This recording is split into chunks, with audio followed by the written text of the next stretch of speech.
We've got a little walk. Can you go ahead and play it?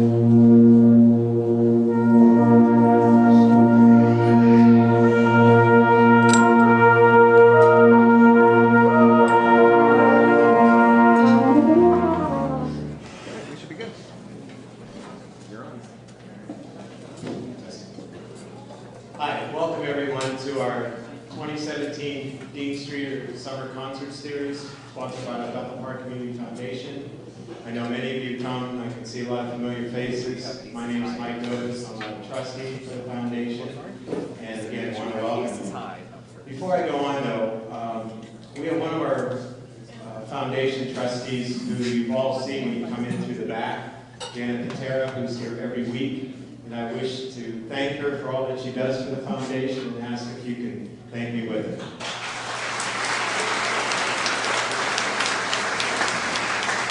Thank you. So today we're going to hear a wonderful concert by the Allegheny Brass Band. And to let you know, we have two more summer concert series coming. And August 6th will be the Keystone Barbershop, and August 13th is the Pittsburgh Banjo Club. And that'll end the summer concert series. However, most of you are aware that we have one at Christmas time. It's going to be a little earlier this year. It'll be Sunday, December 3rd. So put that on your calendar, because I know it's quite popular and we usually fill the room. So most of you know what the foundation does, and I just want to talk briefly about a couple grants that we have. If you've been to the library, you might have seen a puppet storage tree in the children's area. There's a big tree that was made by one of our Eagle Scouts in Bethel Park to house and to have all the puppets that are hanging there. It's really wonderful if you haven't seen it, and he received a grant of $500 from us to do that. The Bethel Park Volunteer Fire Department a few months ago came to tell us that when they go into some of the commercial buildings, industrial park and things of that nature, it's sometimes difficult to know what's in the building, and for their own safety, it's hard. So they asked us if we had iPads and we could provide for them so that they would have some idea of what's in the buildings, and they can access it very quickly. And the grants for that grant was $6,500. And then just this past Thursday night, we've granted $4,000 to the EMS. They were talking about when there's accidents, the number one thing, obviously, and probably many of you know, if you have a severe injury, you can bleed out very quickly. So then they have a training in tourniquets, and they needed a mannequin, and also the tourniquets that could be provided for this, and we gave a grant of $4,000 for that. Also, if you like baseball, Washington Wild Things on August 20th has partnered with the Bethel Park Community Foundation. For $10, they have tickets. You can go online to WashingtonWildThings.com, and you would just put Bethel Park Community Foundation, BPCF, in the special box. And if you're willing to go for $10, the foundation gets a little bit of the money for that, and a lot of us will be there. And finally, I don't know if any of you go to Bethel Bounty, which is our fundraiser. It's November 12th this year. It's the Crown Plaza, which is across the street from the mall. And it's a wonderful evening. If you have a chance to go, the tickets, you can go to our website and find out when the tickets will be sold. So without further ado, the Allegheny Brass Band.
thank you everyone for having us. We are the Allegheny Brass Band. I am Sean O'Neill, and I am the Associate Director for the Allegheny Brass Band. Some may call me Maestro. I think I'm a little young for that, but we can have that conversation after the show. So this first tune that we had comes from the 1969 film Battle of Britain. And that is the Luftwaffe March called Aces High. This was a very significant part of World War II. This battle here, the Battle of Britain, is basically what stopped Hitler from being able to execute Operation Sea Lion, which was his attempt to take over the British Isles. We're going to stay with the British Isles. We are a British-style brass band. You're going to see a common theme of Britain or the United Kingdom throughout a lot of our music. We're going to go a little bit north towards Scotland, and this is going to be a coastal town called Glencoe. Though Scottish has a lot of Gaelic influence from that region, and this tune is called The Celt of Glencoe. You'll really probably want to get up, do a little jig. I'm going to face the other way, so if you guys want to dance, I'm not going to see it, they will, but I'll turn around every once in a while. So this is The Celt of Glencoe.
Overarching theme I said was going to be Britain. The sub-theme here is going to be Beatles music.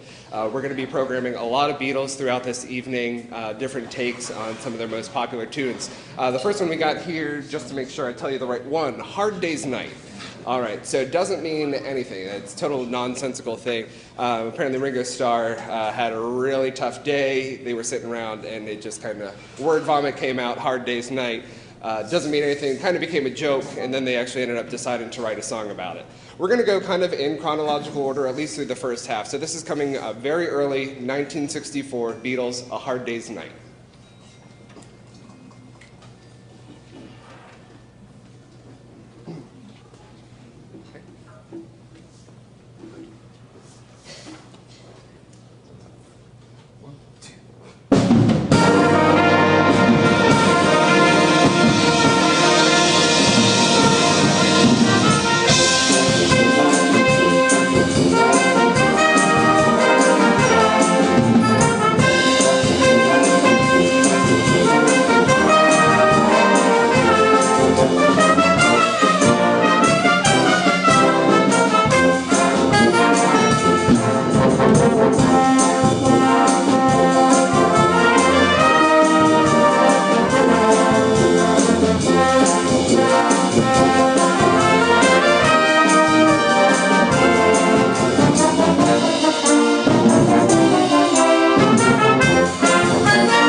This next tune requires me to get out of the way.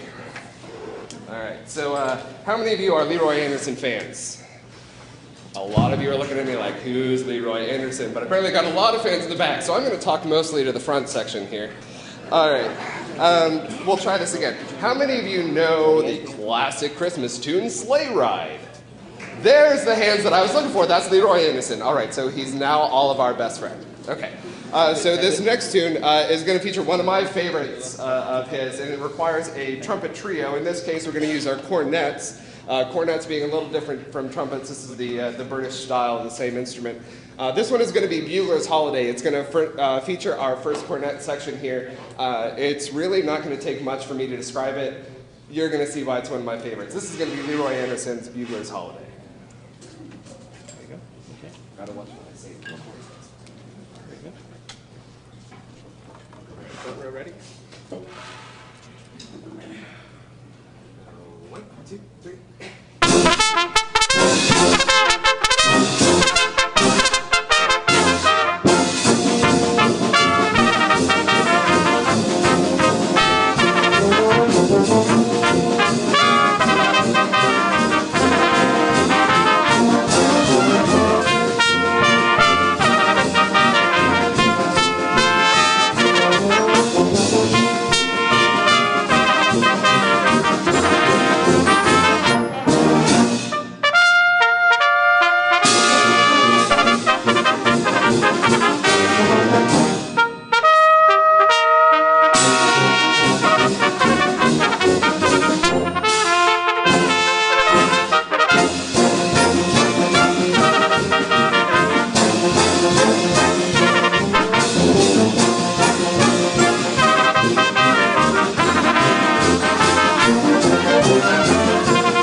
See, we like Leroy Anderson. He's fun. All right. We're going to keep with the cornet theme here, and then we're going to blend that with the Beatles. We're going to do probably the Beatles' most popular tune that they've ever recorded. It was estimated from when it debuted, I want to say it was circa 1965. 65, yes. All right, got to store this stuff away. 1965. From 1965 until 2000, it was estimated that this one was performed about 7 million times. How anyone calculated that, I have no idea. I don't know if you can guess what it is in your head, but this is going to be a cornet feature of Yesterday. Oh.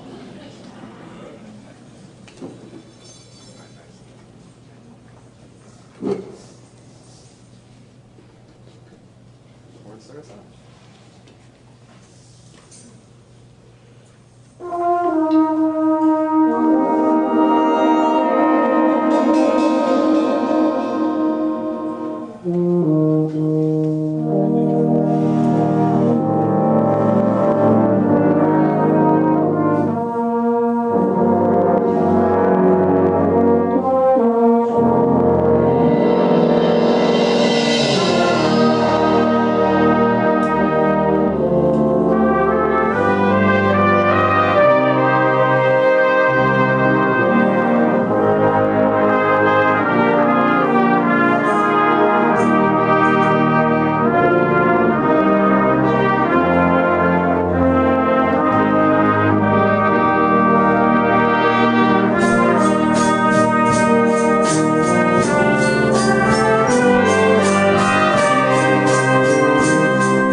Now you know why everybody likes it.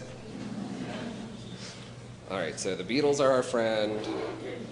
Leroy Anderson's our friend. I'm going to introduce you to another friend of mine. His name is Henry Fillmore, and I consider him to be one of the greatest American march composers out there. But how many of you have heard of him? Only a handful. Right, so I'm going to make him your new best friend too. So he was circa the same time, late 1800s, early 1900s, same as John Philip Sousa. We're going to give Sousa his time too, don't you worry. But Henry Fillmore, he was, there's bands about him, the Fillmore Wind Bands, if you hear the name. he kind of coined a couple of techniques or march styles. This next one is called Lassus trombone. I've given the cornets third time. We're going to circle over here to our low brass section with the trombones. Lassus trombone. This tune specifically highlights the smear trombone technique. Again, you're an educated audience. I'm not going to have to teach you this because you're going to hear it. You're going to hear what this trombone smear is all about. This will be circa 1913 Henry Fillmore with Lassus trombone.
All right, so Henry Fillmore, not a bad guy.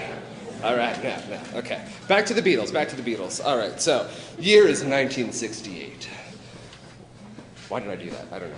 1968, John Lennon, Paul McCartney, they're hanging out with some of their friends. 1968 is the time when what is going to become known as ska. It's some influence from Western Africa, getting into other parts of Western music, into the United Kingdom.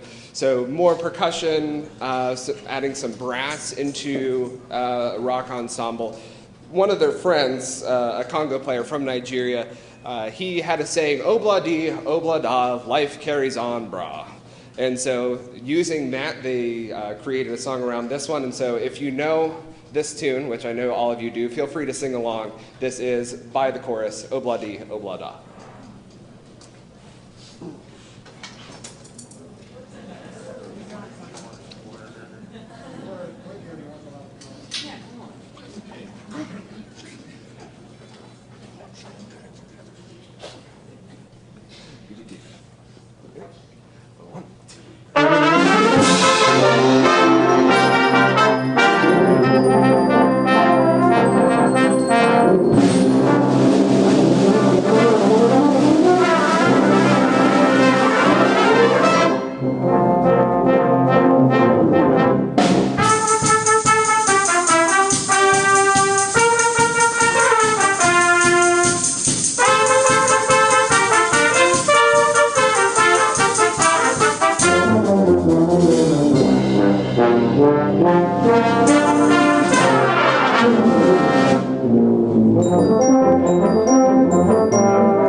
And now for something completely different. So our director, our usual director, he is directing another concert or performance. Stage 62 is performing Spamalot today. So I have this idea of a lot of Monty Python in my head, and now for something completely different. Okay, now you're with me. Okay, we get there. I always have to explain my jokes. It's kind of embarrassing. But really, something. It's like, I'm not funny. That's why no one laughs.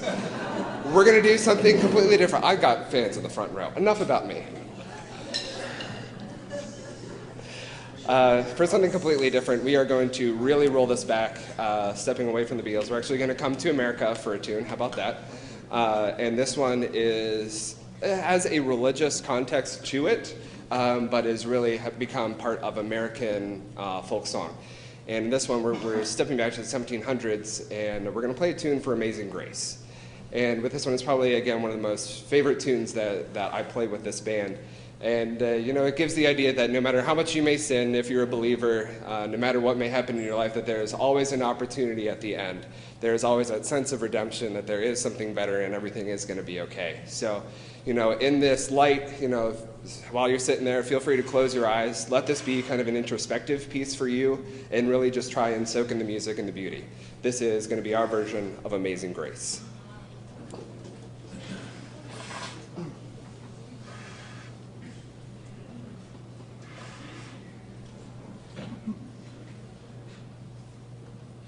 Honestly, if we never got louder than a mezzo forte, I wouldn't be upset.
Quiz time.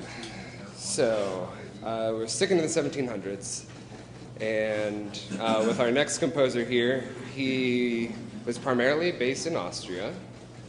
Start thinking here. Worked for the Esterházy family as a composer, resident composer for all their social gigs. Was a contemporary of Mozart, though I'm not sure that they ever got to meet. Any idea who I'm talking about? No. Bach.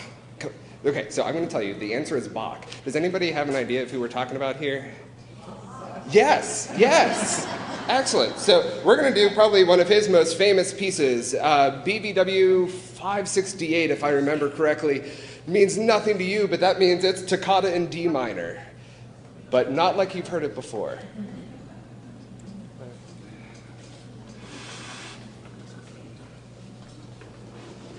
This one starts off slow. We do start at the beginning.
What do you do for the public access TV station, BPTV? Well, whenever Dave needs a volunteer, I originally got onto this. I came down to ask Dave to put a sign for the Rotary Club Pancake Festival in, and so I needed some volunteers and said, hey, I got some time. And my wife, we travel, and in the summer times we're not around, but it's something to do, and it keeps me busy. And I've met a lot of interesting people, and I encourage anybody that has some time or looking for something to do to come down and volunteer. I mean, learn how to run a camera, help out in the studio, whatever Dave needs, and I find it enjoyable. And it isn't something that you're volunteering where they expect you to come every Thursday at 2 o'clock in the afternoon.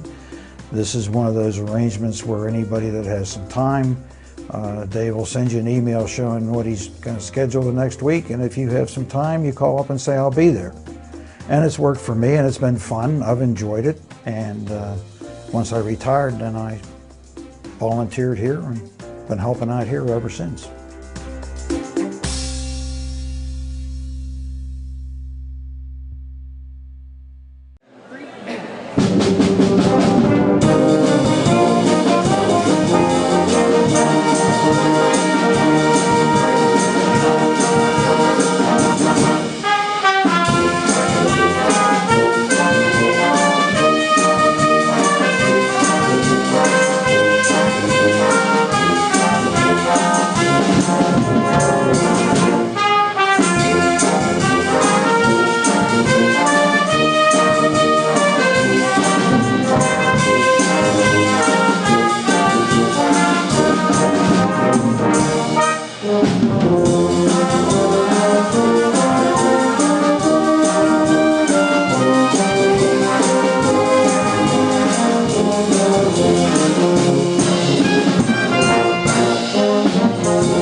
All right, welcome back. We hit you with some surprise Beatles there.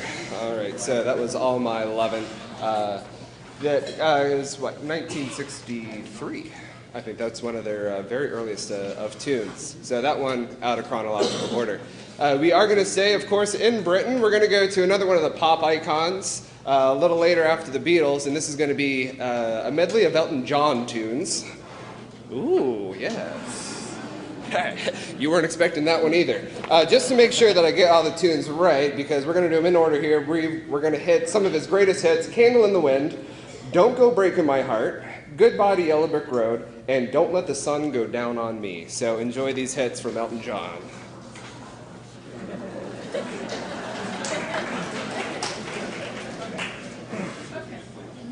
We didn't play yet.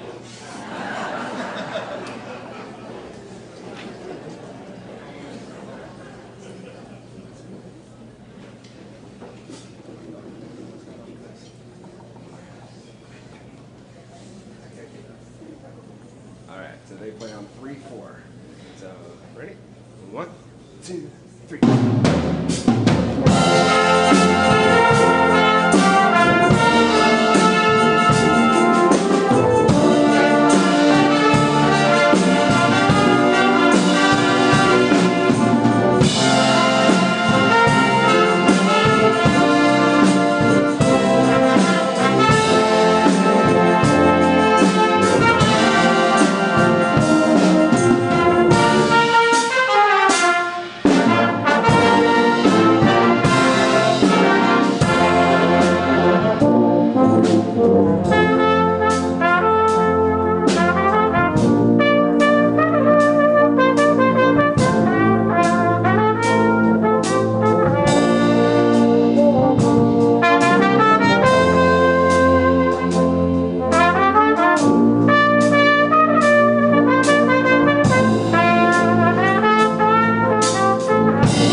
I heard you guys like the Beatles.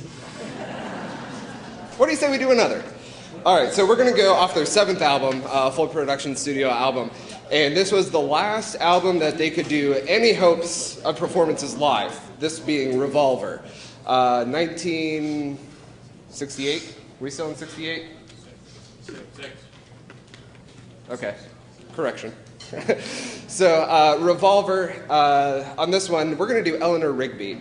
The problem was, this would be one of the last things they could do. It required a string octet. I'm going to substitute some better instruments for that. But they got into too much sound editing, looping, playback of tapes, editing in the studio, which prevented them from ever doing live performances after that. Anything was just records, no more public performances. So we're going to do Eleanor Rigby, again, using a brass band instead of strings. And I just hope you enjoy it. This will be the Beatles, Eleanor Rigby. Eleanor.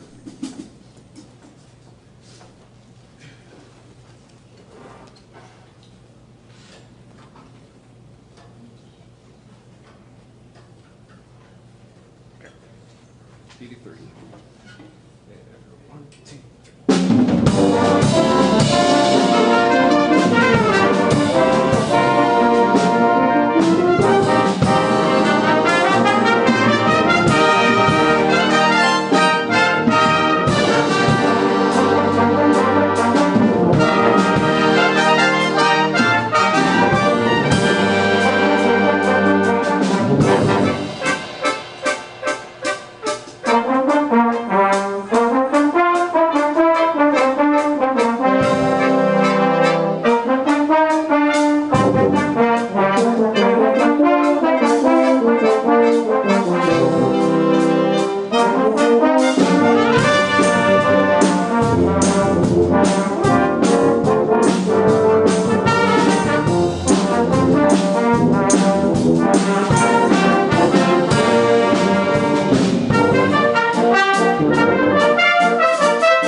Gotcha. All right, we're going to transfer over to a jazz idiom. We're going to do 2 tunes back to back. The first one is a Neil Hefti tune. You might not know that name off by heart, but you probably know Count Basie. And Neil Hefti was one of the later staff arrangers and writers for Count Basie. He's a man who, I mean, truly pulled himself up by the bootstraps, but literally up by the trombone. He was one of many kids in his family, and as a way to help support his family's income, was he went out and taught himself how to play trombone, got into a couple of bands here and there, dabbled into writing, and really created his own career. Loved getting to see Count Basie, and it was basically his dream to become a writer. So, for Count Basie specifically. So when the opportunity came up in the 50s and 60s, he latched on, submitted a couple of his tunes. This tune, Cute, was one of those, and was used by Count Basie in one of his last ensembles called the New Testament Band. On that one, you're going to understand why it's called Cute. I like it. It's cute. The other one we're going to do comes from Jim Swearingen. He's a composer out of Columbus, Ohio. So generally speaking, local. He's a professor at Capital University. Had the pleasure of working with him and the Capital staff from time to time.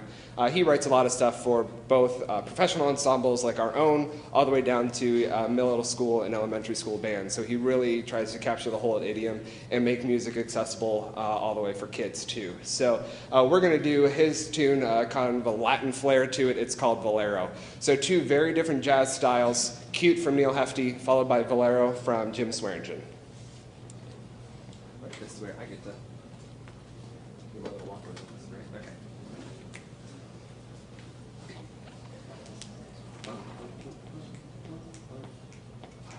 One and 1, 2, 3,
You want to start us off? Go ahead. Start the group. So he's going to start. Over. Put a lot of faith.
They're pretty good. They don't even need me.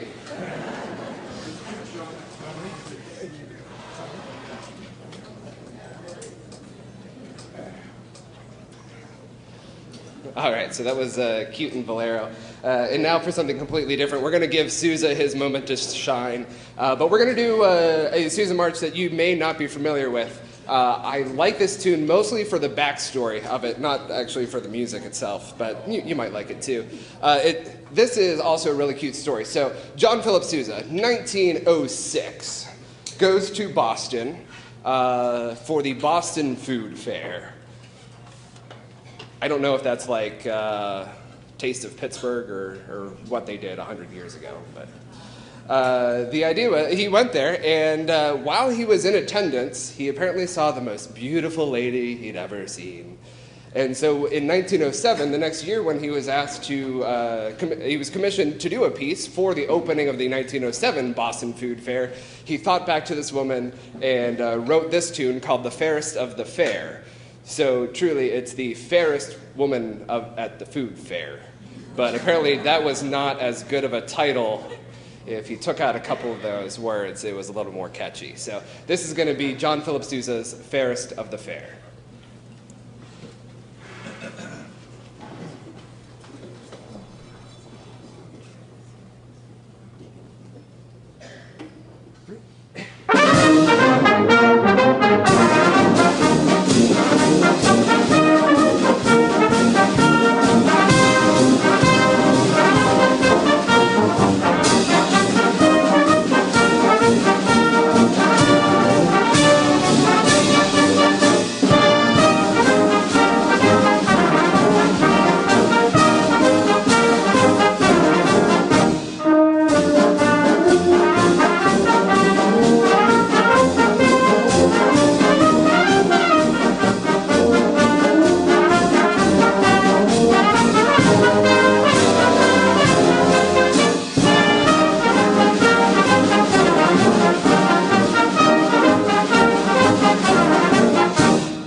All right, we're all good.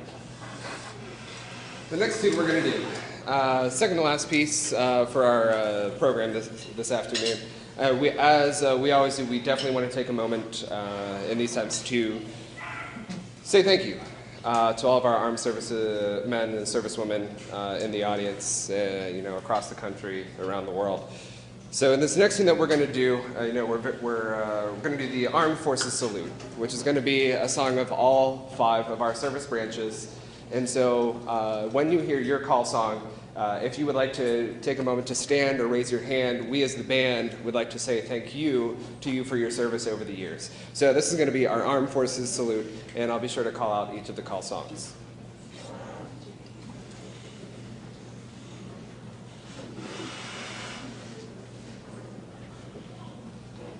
1, 2, 3.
Thank you, everyone, for your service. Well, we're at that point in the program where we have to do the last tune.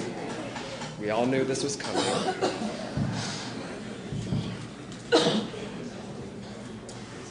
It's going to be another medley, because it's going to be the last one. It's got to be a long one, right? So on this one, again, not wanting to miss anything, we're going to do some hits from classic Broadway. The tune itself is called Breezing Down Broadway, so we're going to get quick clips of probably it's like 7 different tunes.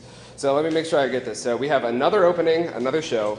There's no business like show business. Get me to the church on time. Oklahoma, That's Entertainment, and how could we not do 76 trombones with 3 trombones?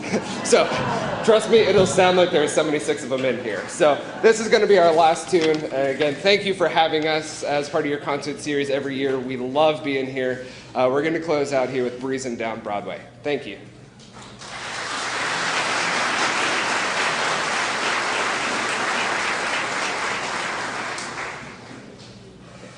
Drums on 1, 2, 3. You guys on 4.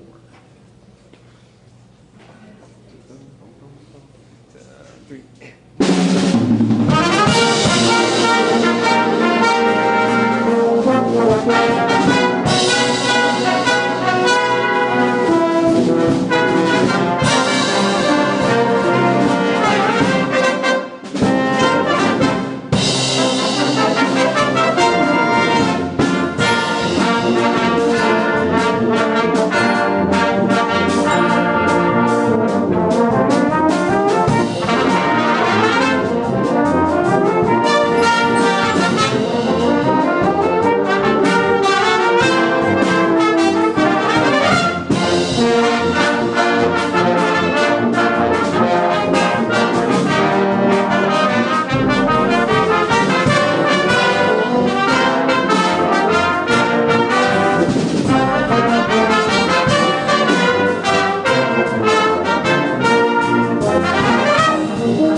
bless.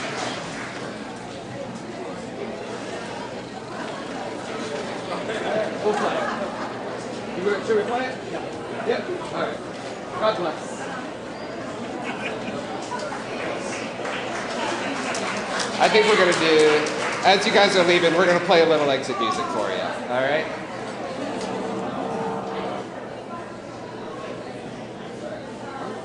Ready? 3.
Oh my goodness.